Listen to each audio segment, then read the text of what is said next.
Hello friends, Anika classes में आप सभी का स्वागत है। फ्रेंड्स, हम रीतिकाल के क्वेश्चन आंसर्स करने वाले थे, लेकिन उससे पहले मुझे इम्पोर्टेंट लगा क्योंकि ये बुक थी मेरे पास और इस बुक में जितने भी अभी तक 2021 से के PYQ TGT वाले और 2014 तक के 14 से 21 तक के जो है ये PYQ वाली बुक है। तो बीच बीच में फ्रेंड्स मैं इसमें से क्वेश्चन कराती रहूँगी, साथ में हम हमारे टॉपिक भी लेकर चलते रहेंगे क्योंकि हमें अपने टॉपिक भी कवर करने हैं। लेकिन जो मैं करा रही हूँ क्वेश्चन मैं इसलिए करा रही हूँ क्योंकि इससे फ्रेंड्स हमें ये पता चल जाएगा कि अभी तक जो क्वेश्चन पूछे गए हैं किस शिफ्ट में कौन सा क्वेश्चन पूछा गया, क्वेश्चन का जो लेवल रहा है वो किस तरह का रहा है। तो हम आज इस बुक को स्टार्ट करेंगे। देखो इसमें फ्रेंड्स ये दिया भी हुआ है, यहाँ पर मेल और फीमेल के 2021 से लेकर के 2014 तक के जो मेल फीमेल वाले जो क्वेश्चन पेपर्स हैं हम उनको करेंगे। और इस बुक में फ्रेंड्स साथ में TGT का जो सिलेबस है वो भी मेंशन किया हुआ है, एक बार आप इसको देख लेना। और इसमें ये क्वेश्चन पेपर भी दिए हुए हैं, साथ में शिफ्ट भी लिखी हुई है, डेट भी लिखी हुई है, किस डेट को कौन सी शिफ्ट में मेल या फीमेल का जो एग्ज़ाम था वो था। अब देखो हम ये कर रहे हैं जो हिंदी, अब ये मेल वाला TGT वाला है, इसमें शिफ्ट भी दी हुई है 18/9/2021 से और शिफ्ट 1 का पेपर है। देखिए फ्रेंड्स, क्वेश्चन देखकर आपको अपने जो आपका साहित्य है इन क्वेश्चन से आपका उनका पता चल जाएगा कि जो आपने अपनी तैयारी अभी तक की है वो कितनी की है और कितनी आपकी तैयारी में अभी तक कमी है। इसलिए बीच बीच में आपको जो PYQ है मैं वो करा रही हूँ, सिर्फ इसीलिए करा रही हूँ क्योंकि हमने अभी तक जो पढ़ा उसमें से हमें कितना याद हुआ है और जो आगे हम करेंगे उसमें से हमें और कितना करना है। फर्स्ट क्वेश्चन है, देखो प्रिय प्रवास में किस रस की प्रधानता है। देखो यहाँ पर रस पूछा गया है, ना रचना पूछी गई है ना भाषा पूछी गई है। यहाँ पर रस पूछा गया है कि जो प्रिय प्रवास है उसमें किस रस की प्रधानता है, रोदर, क्रूर, हास्य और बीभत्स रस की। तो किस रस की है, करुण रस की प्रधानता। किसने लिखी थी, हरिओद ने लिखी थी। किस में लिखी थी, खड़ी बोली में लिखी थी। खड़ी बोली का पहला महाकाव्य माना गया प्रिय प्रवास। प्रिय प्रवास में करुण रस की प्रधानता है, यह खड़ी बोली में लिखा गया प्रथम महाकाव्य है।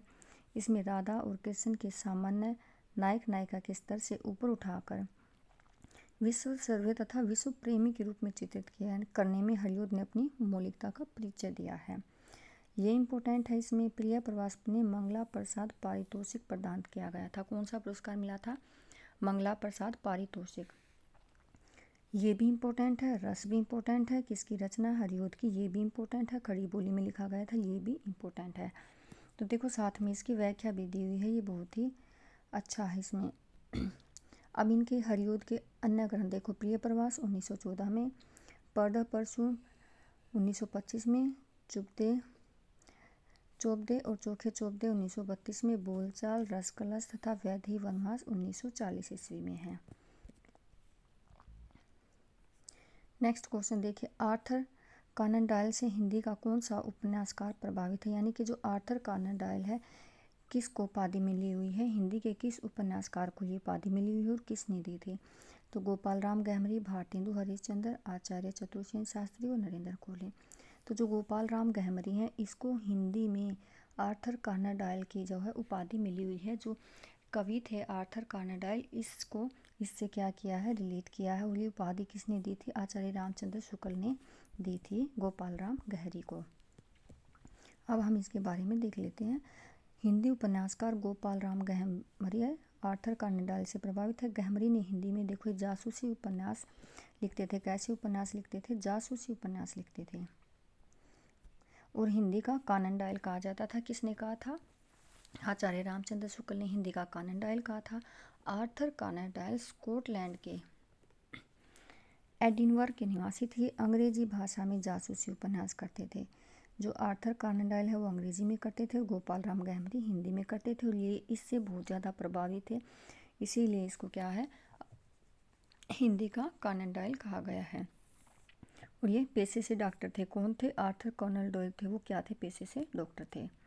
नेक्स्ट क्वेश्चन है, सुनंदा जैनेंद्र की किस कहानी का पात्र है। मोस्ट इम्पोर्टेंट सुनंदा कई बार बहुत सारे एग्जामों में पूछा गया है। ये इम्पोर्टेंट ये पात्र है, बहुत ही ज़्यादा इम्पोर्टेंट है। एक तो देखो रचना, किसकी है? जैनेंद्र की है। अगर विधा पूछी जाए तो देखो कहानी है। एक क्वेश्चन में आप कई क्वेश्चन बनाने की सोचो। अगर एक क्वेश्चन में आप कई क्वेश्चन निकालोगे तो इससे आपकी तैयारी जो है वो और ज़्यादा अच्छी हो जाएगी। तो सुनिंदा जैनेंद्र की किस कहानी का पात्र है? जैनेंद्र देखो कहानी और जैनेंद्र किसकी है? पत्नी। पत्नी की कहानी जैनेंद्र ने लिखी है और ये कहानी है और इसकी पात्र कौन है? सुनिंदा। और ये सुनिंदा पात्र बहुत ही इम्पोर्टेंट है। सुनिंदा जैनेंद्र की पत्नी कहानी की पात्र है। इनकी प्रथम कहानी जैनेंद्र की प्रथम कहानी खेल है 1928 में। इनकी कहानी संग्रह फांसी, दो चिड़िया, एक रात, नीलम देश की राजकन्या, ध्रुव यात्रा, पाजेब, जयसंधी आदि ये सारी रचनाएं बहुत इम्पोर्टेंट हैं। ये पूछी भी जा चुकी हैं, चाहे मिलान में पूछी गई हो या ऐसे पूछी गई हो कौन सी रचना जैनेंद्र की है या नहीं है, लेकिन इनकी जितनी भी रचनाएं दी हुई हैं सारी ही क्या हैं? इम्पोर्टेंट हैं। इनकी अन्य चर्चित कहानियाँ स्पर्धा, पत्नी, एक कैदी, गदर के बाद, बाहुबली, तत्सत, लाल सरोवर, मास्टरजी, जाह्नवी, अपना अपना भाग्य और हत्या, ये क्या है? जैनेंद्र की अन्य प्रसिद्ध कहानियाँ हैं। आगे देखिए, अयोध्या सिंह उपाध्याय हरिऔध की किस रचना में कृष्ण महापुरुष की तरह अंकित किए हुए हैं? अभी हमने जो अपना फर्स्ट क्वेश्चन पढ़ा था वो यही पढ़ा था कि कृष्ण को महापुरुष के रूप में अंकित किया गया है। किस रचना में किया गया? कौन सी रचना हरिऔध की जिसमें कृष्ण और राधा का वर्णन किया गया है, जिसमें करुण रस का भी वर्णन है? रसकलश, अधकिला फूल, प्रिय प्रवास, पारिजात। तो जो प्रिय प्रवास रचना है उसमें क्या है? कृष्ण को महापुरुष की तरह क्या किया गया है? अंकित किया गया है। अयोध्या सिंह उपाध्याय हरिऔध के प्रिय प्रवास महाकाव्य में कृष्ण को महापुरुष के रूप में अंकित किया गया है। प्रिय प्रवास 1914 में लिखा गया, खड़ी बोली में लिखा गया प्रथम महाकाव्य है। इसका प्रिय प्रवास नाम से पहले इसका नाम क्या था? ब्रजांगना विलाप था। ये भी इम्पोर्टेंट है क्योंकि ये भी पूछा जाता है कि जो महाकाव्य लिखा गया प्रिय प्रवास, इसका पहले नाम क्या था? तो ब्रजांगना विलाप था। यह संपूर्ण काव्य संस्कृत के वर्ण वर्तों पर आधारित है। प्रिय प्रवास में कुल 17 सर्ग हैं, ये भी इम्पोर्टेंट है, जिसमें कृष्ण के बचपन से लेकर मथुरा गमन तक का वर्णन है। यहाँ से भी क्वेश्चन बन सकता है कि जो प्रिय प्रवास महाकाव्य है उसमें कहाँ से कहाँ तक का वर्णन है? कृष्ण के बचपन से लेकर मथुरा प्रस्थान तक का वर्णन है। इनको कवि सम्राट की उपाधि और प्रिय प्रवास पर इनको किसको? हरिऔध को कवि सम्राट की उपाधि मिली और प्रिय प्रवास पर मंगला प्रसाद पारितोषिक पुरस्कार भी मिला।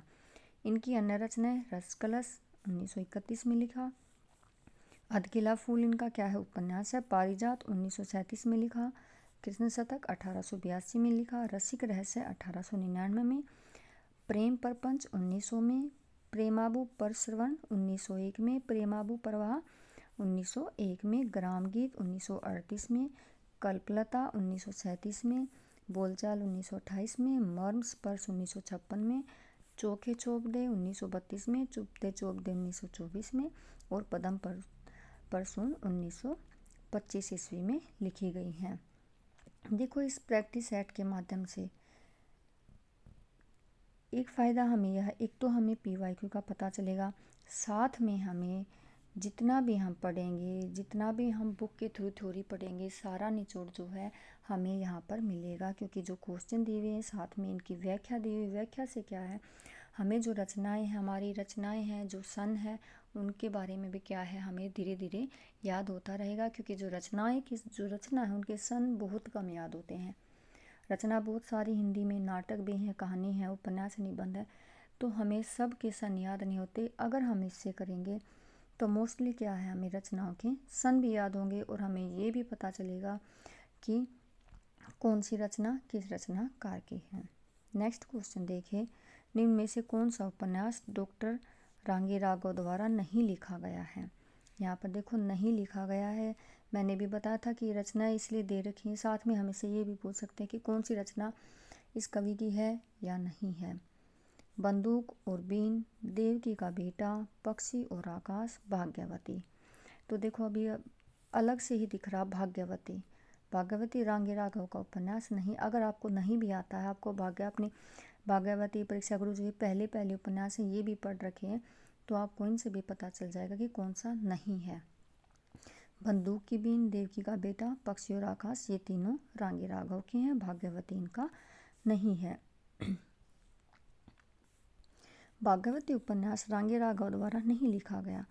बंदूक और बीन, देवकी का बेटा, पक्षी और आकाश रांगे राघव के उपन्यास हैं। भाग्यवती कब लिखा गया था? 1877 ईस्वी में। किसने लिखा था? सरदाराम फुलोरी के द्वारा लिखा गया उपन्यास है, जिससे डॉक्टर विजय शंकर मल ने हिंदी का प्रथम उपन्यास और सरदाराम फुलोरी को हिंदी का प्रथम उपन्यासकार माना है। किसने माना है? डॉक्टर विजय शंकर मल ने। ये इम्पोर्टेंट है कि भाग्यवती जो उपन्यास है उसको हिंदी का प्रथम उपन्यास किसने माना? डॉक्टर विजय शंकर मल ने। और सरदाराम फुलोरी को प्रथम उपन्यासकार किसने माना? विजय शंकर मल ने। नेक्स्ट क्वेश्चन देखिए, निम्न में से कौन सी शेखर जोशी की रचना नहीं है? साथ के लोग, नए पत्ते, हलवा, एक पेड़ की याद। अब देखिए, जो शेखर जोशी की रचना नहीं है, कौन सी नहीं है? नए पत्ते नहीं है।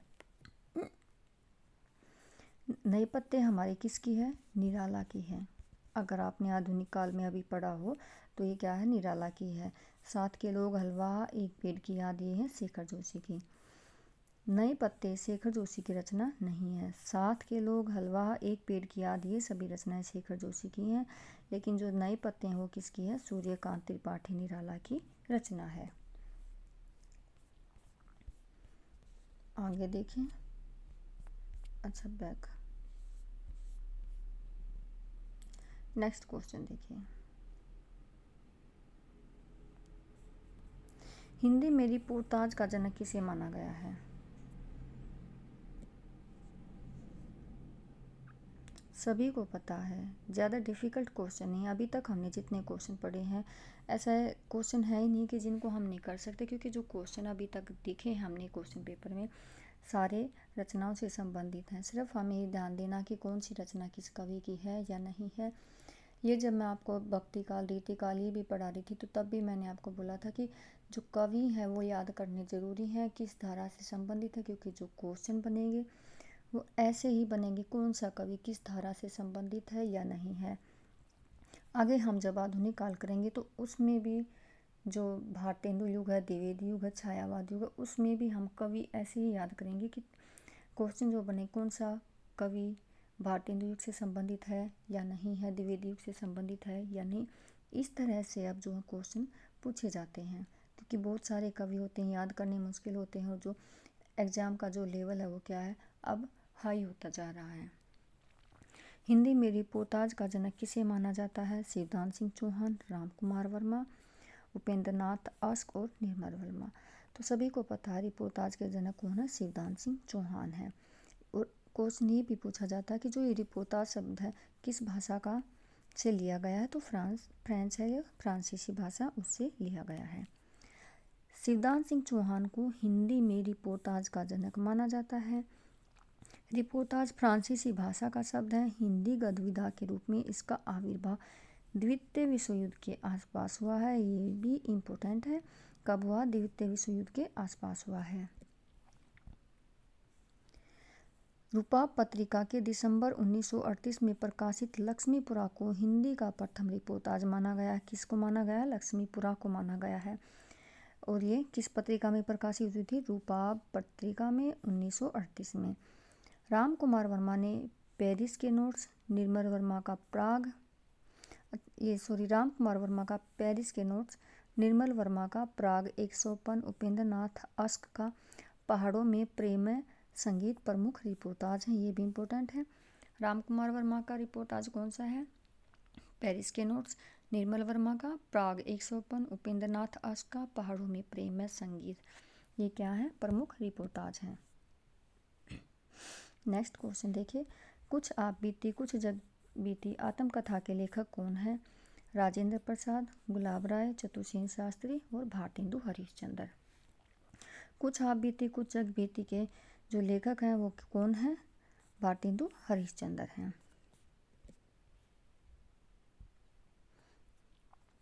कुछ आप बीती कुछ जग बीती आत्मकथा के लेखक भारतेंदु हरिश्चंद्र हैं।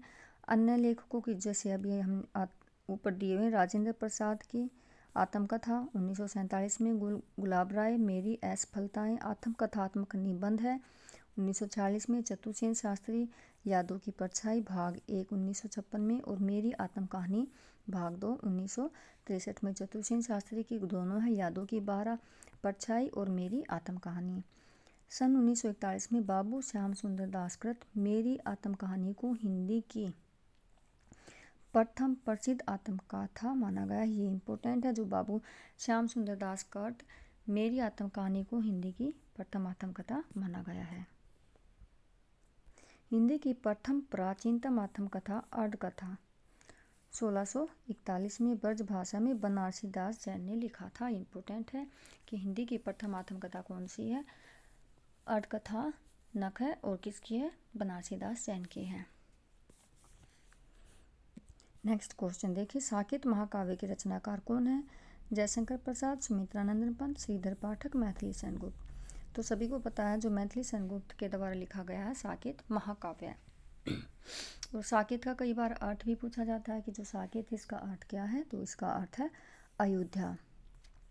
साकेत महाकाव्य के रचनाकार मैथिली सेनगुप्त हैं। अब देखो यहाँ पर जयशंकर प्रसाद, सुमित्रानंद पंत और श्रीधर पाठक तीनों की रचनाएं दी हुई हैं। कामायनी 1935 में जयशंकर प्रसाद की है, लोकायतन 1964 की सुमित्रानंदन पंत की है, एक गुणवंत हेमंत 1900 में लिखी तथा एकांतवासी योगी 1886 में श्रीधर पाठक की रचनाएं हैं। नेक्स्ट क्वेश्चन देखिए, भाग्यवती किस प्रकार का उपन्यास? देखो भाग्यवती पीछे ऑप्शन में था, अब यहाँ पर भाग्यवती पूछा गया कि किस प्रकार का उपन्यास है। अब यहाँ पर जो है देखो उपन्यास पूछा गया है कि इसकी जो विषय वस्तु है वो क्या है, यानी कि किस पर आधारित है ये उपन्यास। बच्चों से संबंधित, सामाजिक, प्रकृति से संबंधित या तिलस्मी। तो भाग्यवती उपन्यास कैसा है? एक सामाजिक उपन्यास है। भाग्यवती 1877 में किसने लिखा था? सरदार राम फ्लोरी ने लिखा था। कैसा उपन्यास है? एक सामाजिक उपन्यास है। डॉक्टर विजय शंकर मल ने इसे हिंदी का प्रथम उपन्यास माना है। और जो तिलिस्मी उपन्यास से संबंधित हैं कौन से हैं? चंद्रकांता 1886 में किसने लिखा था? देवकीनंदन खत्री ने लिखा। इसको तिलिस्मी एआरी उपन्यास का जनक माना जाता है। किसको माना जाता है? देवकीनंदन खत्री को माना जाता है। प्रकृतिवादी उपन्यास पांडे बेचैन शर्मा उगर हैं। प्रकृतिवादी उपन्यास कौन है? पांडे बेचैन शर्मा उगर हैं। फागुन के दिन 4 1860 में पांडे बेचैन शर्मा उगर का उपन्यास है। कौन सा उपन्यास है? फागुन के दिन 4। इन्हें प्रकृतिवादी उपन्यास का जनक माना जाता है। किसको माना जाता है? पांडे बेचैन शर्मा उगर को माना जाता है। नेक्स्ट क्वेश्चन देखिए, बालाबोधनी नामक स्त्री शिक्षा संबंधी पत्रिका के संपादक कौन हैं? श्रीनिवास दास, भारतेंदु हरिश्चंद्र, रामनेश त्रिपाठी, गौरीदत्त शुक्ल। तो देखो बालाबोधनी नामक स्त्री संबंध शिक्षा संबंधी जो पत्रिका है वो किसके द्वारा निकाली गई थी? भारतेंदु हरिश्चंद्र के द्वारा निकाली गई थी। बालाबोधनी नामक स्त्री शिक्षा से संबंधित पत्रिका के संपादक भारतेंदु हरिश्चंद्र थे। बालाबोधनी का संपादन 1877 में बनारस से, देखो 1877 में ही बालाबोधनी भारतेंदु हरिश्चंद्र ने पत्रिका निकाली।